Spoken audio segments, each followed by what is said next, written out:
Hello viewers, সমুদ্রের মাঝে দাঁড়িয়ে থাকা এই দানবাকৃতির জাহাজটি দেখেছেন?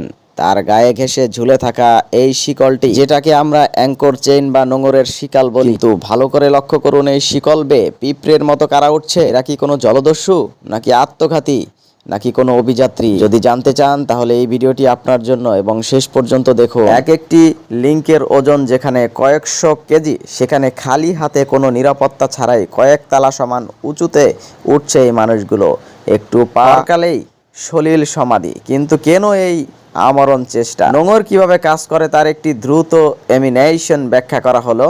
তা হলো, আগে জেনে নেই এই নোঙরের কাজ কি। এটি মূলত জাহাজকে সমুদ্রের এক জায়গায় স্থির রাখতে সাহায্য করে। যখন চেইনটি নিচে নামানো হয় তখন বিশালাকার নোঙরটি মাটির গভীরে গেঁথে যায়, কিন্তু চেইনটি যখন টানা হয় তখন এটি সব কিছুকে চূর্ণ বিচূর্ণ করার ক্ষমতা রাখে। আর এই মানুষগুলো ঠিক সেই বিপজ্জনক পথ দিয়ে জাহাজে ঢোকার চেষ্টা করে। আমাদের চারপাশের এই আধুনিক দালান কোঠা আর বিশাল সব অবকাঠামো সবই দাঁড়িয়ে আছে এই শক্ত ইস্পাতের ওপর। কিন্তু এই ইস্পাত কিভাবে তৈরি করতে হয় এবং কতটা ঘাম ঝরে তা কি আমরা কখনো ভেবে দেখেছি? এখানে প্রতিটি মুহূর্ত কাটে রড তৈরি চরম ঝুঁকি। এক সেকেন্ডের অসতর্কতা মানেই চিরতরে পঙ্গুত্ব বা নিশ্চিত অন্য কিছু। পর্যাপ্ত নিরাপত্তা সরঞ্জাম ছাড়াই জীবন বাজি রেখে চলছে এই অবিরাম লড়াই। আর এই লড়াকু সৈনিকরাই কিন্তু তাদের জীবনের ঝুঁকি নিয়ে তারা কিন্তু এই কাজগুলো সম্পাদন করছে শুধুমাত্র তার একটি পরিবারকে রক্ষা করার জন্য।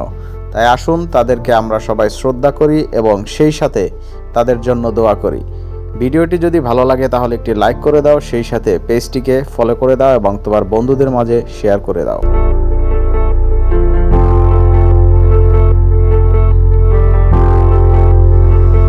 আপনি যদি না জানেন বড় বড় সুইচ গেট কেন তৈরি করা হয় এবং এর কাজ কি, তাহলে এই ভিডিওটি আপনার জন্য। সুইচ গেটের মূল কাজ হলো পানির প্রবাহ নিয়ন্ত্রণ করা। এটি একটি দরজার মতো কাজ করে, যা প্রয়োজনের সময় খুলে দিয়ে পানি ছাড়া হয় এবং অন্য সময় পানি আটকে রাখা হয়। বড় বড় বাঁধ বা জলাধারে পানির উচ্চতা এবং চাপ নিয়ন্ত্রণে এটি ব্যবহৃত হয়। বর্ষাকালে জলাধারে পানির স্তর খুব বেশি বেড়ে গেলে বাঁধ ভেঙে যাওয়ার ঝুঁকি থাকে, তখন এই গেট খুলে অতিরিক্ত পানি বের করে দেওয়া হয়। শুষ্ক মৌসুমে কৃষিকাজের জন্য নির্দিষ্ট পরিমাণ পানি ছাড়তে এই সুইচ গেট ব্যবহৃত হয়। অনেক সময় এই প্রচণ্ড গতির পানিকে কাজে লাগিয়ে টারবাইন ঘোরানো হয় এবং জলবিদ্যুৎ তৈরি করা হয়। বাঁধের পেছনে যখন কোটি কোটি লিটার পানি জমা থাকে তখন নিচের দিকে স্তরে পানি প্রচণ্ড চাপ দেয়, যা হাইড্রোলিক প্রেসার তৈরি হয়। যখন ছোট একটি বিশাল এই দানবীয় চাকা সেট করার প্রক্রিয়াটি যতটা রোমাঞ্চকর, ততটাই নিখুঁত ইঞ্জিনিয়ারিং এর খেলা।